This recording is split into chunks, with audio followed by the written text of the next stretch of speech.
So I am starting with my, I guess you could say, my Halloween routine here. I do not celebrate Halloween in the accepted sense. Obviously, I don't trick or treat. I couldn't this year anyway, even if I wanted to, because of COVID-19. I don't go to parties.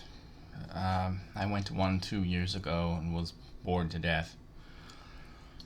Which that's usually how it is when I go to parties. But I really, really like the ambiance, and I love the creativity. I mean, the costumes and the decorations. I mean, I wish you could have those all year long. And so Halloween is. I feel that those who believe that it is the devil's Christmas and it's a satanic celebration and all this and that. Well, it's you find what you look for. You know, I personally don't have any problem with it. I'm sure that there are devil worshippers out there who get busy around Halloween. Um, but for the most part, it's just about having fun and cutting loose. In a way, and I'm probably not the first person to make this observation, but in a way, it's like a late Mardi Gras or a second Mardi Gras, really. That's how I look at it. Just people going crazy, having a good time, blowing off steam, and enjoying themselves. So, um, that's where I am with the actual event of Halloween. Again, I am a gothic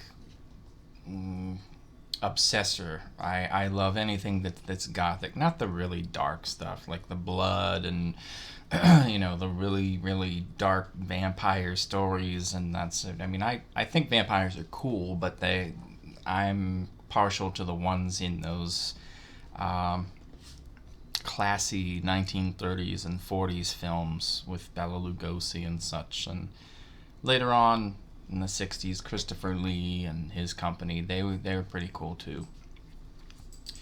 But I just like the gothic ambiance, and that really boils down to decor.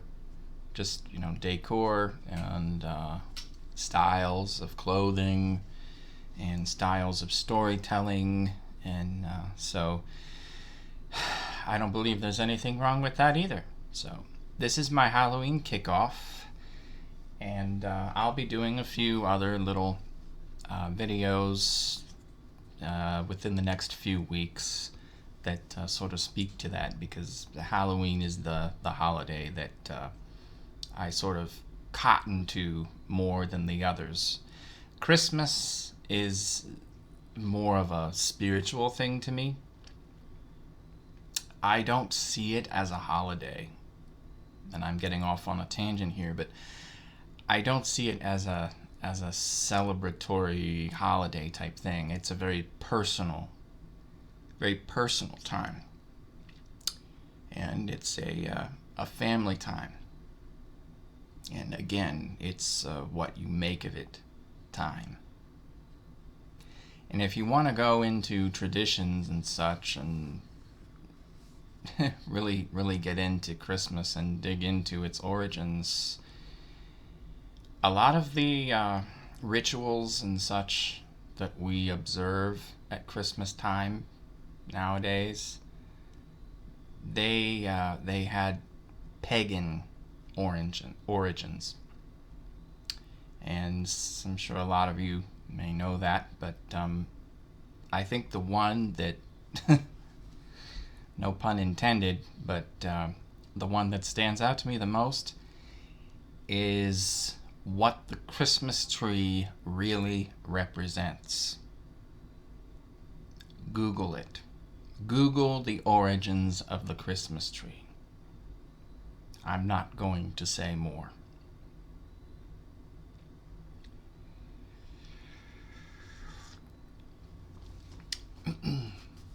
So Halloween is a time to uh, celebrate, party, and and just kick your heels up.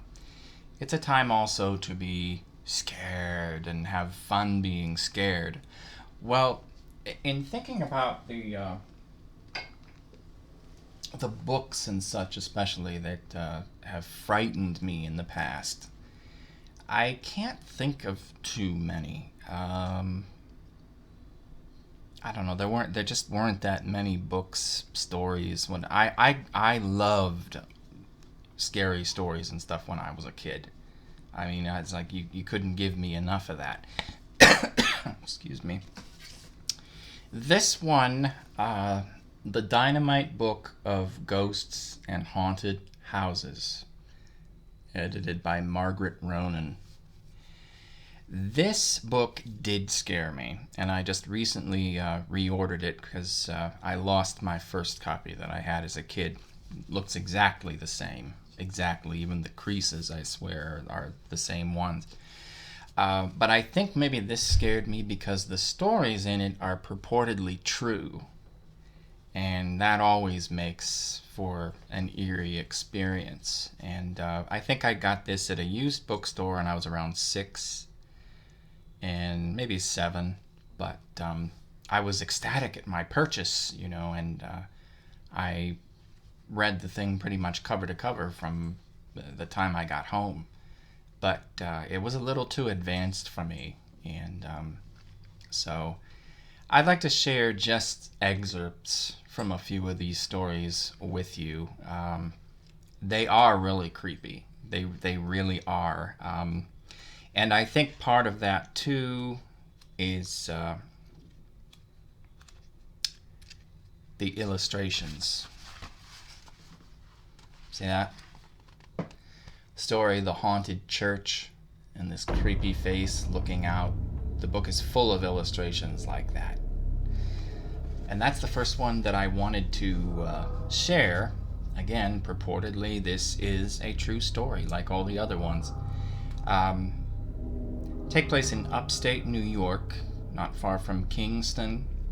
A church was closed down in the, I think it was the late 50s, mid 50s. The problems began then at time, and it was a typical, very busy church up until then. And then it turned out that a Mrs. Amelia Garson was den mother for the Cub Scouts in 1952 when they met there.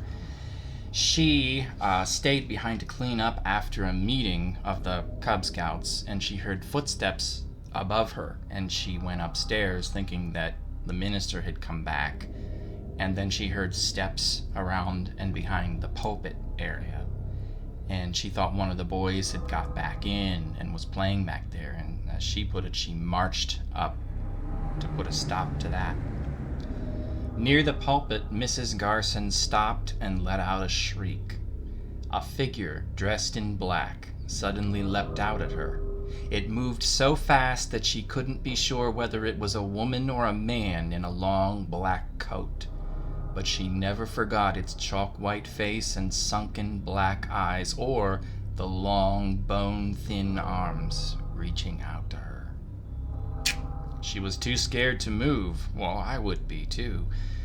But just as it got near enough to touch me, she said, it vanished. One minute it was there, the next it wasn't. She and her husband contacted the minister, who of course said, there are no such things as ghosts, and even if there were, what would a ghost be doing in church? It was a trick of the light, you've been seeing things. The church organist a few weeks later was practicing, and he heard laughter, and he swung around on the bench and peered down the aisle. It seemed to him that someone dressed in black was sitting at the back of the church. "Can I help you?" he called out. The figure didn't answer, but began to laugh again. Mr. Groves thought that perhaps the intruder was drunk. "If you don't feel well," he shouted, "please leave." Then he began to play again. The laughter got louder. Groves looked around and saw that the figure seemed to double up on the seat. It was rocking back and forth, overcome by giggles. Groves became angry. He got up and walked down the aisle. "This is a house of worship," he said. "If you can't behave properly, please leave." As he said this, the figure seemed to gather itself together. Then it appeared to expand and surge toward him. Its strange white face was only inches from his. He could see glistening tear stains on its cheeks. Then it was gone. But Groves was sure of one thing. It was the face of an old woman, and she was in terrible distress. The following Sunday turned out to be the last time there would ever be a crowd in this little church. As the service began, a commotion broke out in the gallery that ran across the back. And what they saw just made them gasp in horror, as it would me, I'm sure. This black-clad figure, like previously described, just came floating out of the gallery. As it moved up the aisle, it seemed to be at least 2 feet off the floor. Its arms were thrust out before it, its hands turned palms upward. A strange hissing whisper came from it. "Don't turn me out," it seemed to be saying. "Don't send me away. If I must go, all must go." That was the ghost's final words. And then it was gone. Understandably, fewer and fewer people came to services, and most of them didn't pay attention to what was being said when they did. The minister did a little bit of research, and he finally called a meeting at the local high school because he wouldn't bring people back to the church. He checked old records and read old newspaper accounts, and the church turned out to have been built 30 years ago on the foundation of another church which burned down. It seemed that one of the parishioners of the old church was a woman named Kate Braid. She was a deeply religious person and did many good works in the community.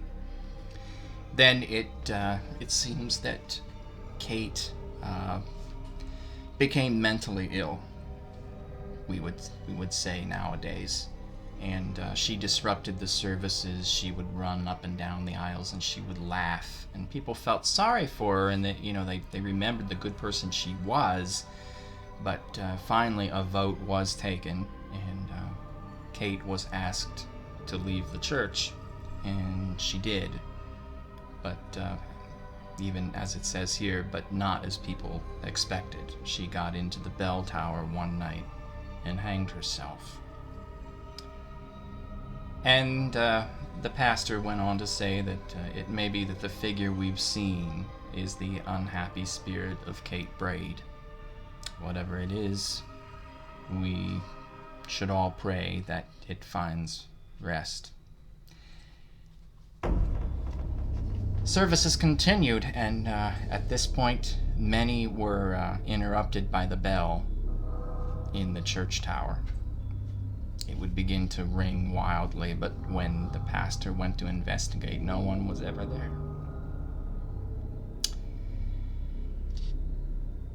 Services were moved to another building, and the haunted church was put up for sale.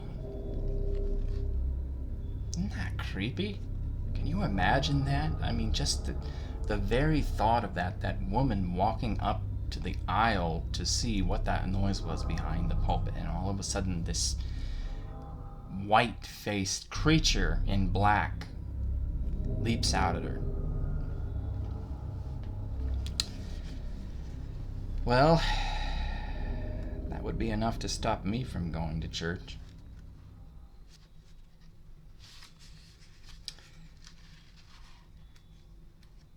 This one is, it's not so much frightening, but it's deeply moving. It's very sad. Julie Burnett was 10 when she came to live with her Aunt Elsie in New Orleans. She was orphaned, and she was alone there. She was new in town. She had no friends. She didn't know anyone, and so it was very tough for her in the beginning. And then when she was sitting on the steps of her aunt's house, she first heard, rather than saw, Walking Otto. The name of the story is Julie and Walking Otto. And he had wooden legs, and so of course he made a very distinctive sound as he came along the pavement. And he and Julie like hit it off right away, perfectly. And his first greeting to her, "Good morning, young lady. My name is Walking Otto. You wouldn't think it to look at me, but I'm 80 years old and I've got 2 wooden legs. Every day I walk 10 miles. Why don't you join me? You could use the exercise." And her aunt has no problem with that. She said, "Oh, yes, Otto, he's harmless. He lives in a shack near the marsh. People say he used to have money, but he certainly doesn't have any now." And the walks become everyday events with Julie and Otto. She notices that on Mondays and Fridays they would go to the post office, and Otto would be handed a thick envelope with German stamps on it. He never said what was in it. Julie asks him, "Is it true that you have money buried under your shack?" as people tend to say. And he said, "No, you've heard that rumor. There is no money there, but there will always be fools in this town who believe such stories, more's the pity." Relatives of Otto show up at Julie's aunt's house, claiming to want to help him through Julie, get him out of that shack and into a decent house, and and Julie, she sees through them right away. And of course, she tells Otto about them later on, and he even says, "Those 2 vultures, I'm ashamed to be related to them. I'm even more ashamed that they bothered you and your aunt." Well, he takes her to what he would call his special place at that point, and it's an old graveyard. And there's a stone, a large, round, flat stone beside one of the graves, and he invites her to sit down on that. "I hold that here myself. It took me quite a time to do it, but it's my own special front row seat. Don't you forget where it is now. It's a very important stone." "Aren't you scared to come here?" Julie asked. "You mean because it's a graveyard?" "Oh, no. The dead can't hurt you. It's some of the living you have to watch out for, Julie. This is a good place to come and think. I give you my permission to sit on my stone here whenever you want to be alone." And it was the last walk they ever took together. Poor Otto was found in a pond near his shack, and he had been stabbed to death. His nephew, Peter, took some workmen to the shack and had it torn down, property dug up, and of course he was looking for his uncle's money. Julie is devastated. Here's this wonderful friend she made, this wonderful, unique friend, and he died in this horrible way, and now she's alone again. But people started to talk about Otto's ghost, which had been seen walking around what was left of his little garden. They said he kept his hands pressed over his chest where he had been stabbed. There was a rumor that Otto was looking for his money. His nephew Peter was one of the people in the crowd who tend to watch and wait for him to see if he pointed it out. Julie woke up one night to the sound of rain, and she thought to herself, poor Otto, he's out there all alone in the cold. He doesn't even have a shack to shelter him anymore. She got up and took the blanket off her bed, and then she went out in the rain to find Otto. But when she got to the place where the shack had stood, there was nothing to see but the dark and the rain. "Otto," she called, "I've brought you a blanket." A glow appeared in front of her. Otto had returned. He knew she was there.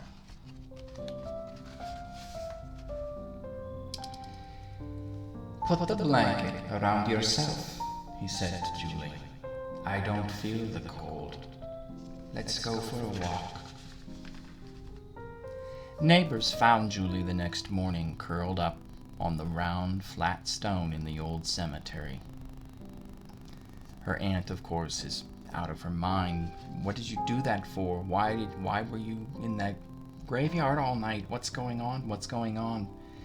And Julie said, "I'm all right. I just went for a walk with Otto. He told me his nephew Peter killed him, and to go tell the police all about it." And that's what happens. It turns out that Otto had described the knife to Julie that his nephew had used to kill him. And Otto had also said that knife is in Peter's room.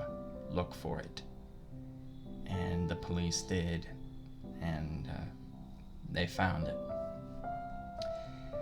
And Peter is arrested. Julie went back to the cemetery, and she whispers, "I did what you told me to do, Otto." And she seemed to hear his voice saying, "Push back the stone. Dig under it." And she did. And inside was a waterproof pouch with a drawstring top. Inside there were 50 $100 gold pieces and a square of tree bark. On the bark, Otto had painted these words: "For Julie, in memory of those walks, from her friend, fucking Otto." Now that one kind of gets me right here.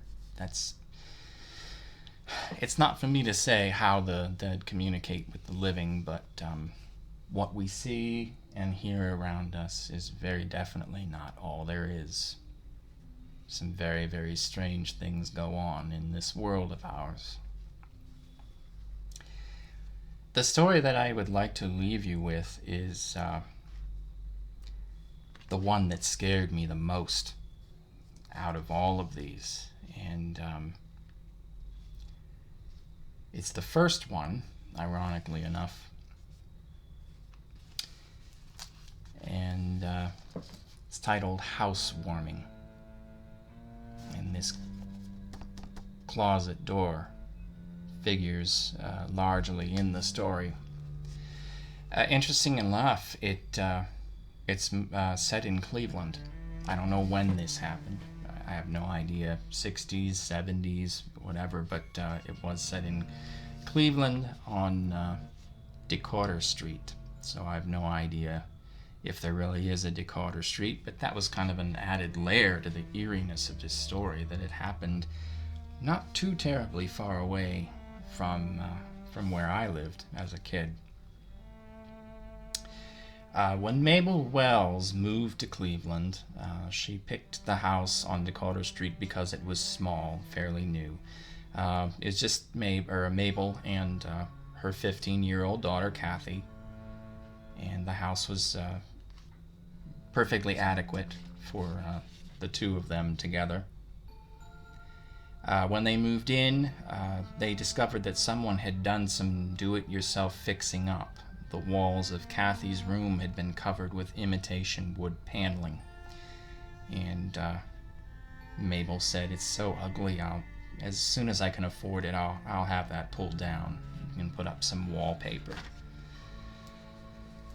And since they didn't have any friends or family in Cleveland, they never thought of having a housewarming, but as the story has it, they got one. Mabel was awakened in the middle of the night by Kathy's voice. She was standing by her bed, trembling. "Get up, Mama. I think the closet in my room is on fire." And Mabel stumbled out of bed, went across the hall to Kathy's room. She couldn't smell smoke, but she could see a red glow shining under the closet door. But when she yanked the door open, the closet was dark. No sign of a fire. 2 nights later, Kathy woke her again, and she was calling from her room, and she was very upset, saying, "The walls are hot. Mama, the walls are hot." And Mabel, of course, runs to her daughter's rescue, and she went to turn the knob into Kathy's room, and yes, indeed, yes, the doorknob was burning hot. She wrapped a bath towel around her hand and managed to get inside the room, and yes, the walls inside, just as Kathy had said, were scorching, too hot to put a bare hand on, as even the fire department said. But when the fire people checked things out, they found nothing wrong. They had no idea where the heat was coming from. Electricians came, no electrical fire between the walls or anything. And Kathy's room stayed hot for 2 more days, then it cooled back down to normal. A few days later, Mabel was doing the family washing, and she was hanging clothes on the line outside. And an hour later, it started to drizzle, and Mabel ran out to take the clothes down before they got wetter. And on the 2 lines where her daughter's clothes had hung, there's nothing but charred scraps. Somehow those wet clothes had managed to burn up on the line. So Mabel gathered up what was left of the wash, and she started to hang it on the lines in the basement because of the rain. And she finished the last line just in time to see the clothes on the first line begin to smolder, and then several garments burst into flames. Trying not to scream, Mabel threw buckets of water over the burning clothes, and then she took down the remaining wash and piled it in the tub. She filled the tub with water. Wasn't sure, even then, if all that water would keep the clothes from catching fire. Kathy suggests after this, of course, that they look into the house's history, and she notes that there's a hollow space at the back of her bedroom closet, which has been paneled over. And she asks, Mabel asks the agent who sold them the house, what's going on here? What are you not telling me? And he said, well, there was a fire in that room that your daughter's in years ago. That room was gutted, but the rest of the house was all right. And Kathy and Mabel do knock down the paneling at the back of the closet, and the wall behind was badly scorched. And Kathy says, that must have been some fire. I wonder if anyone was hurt.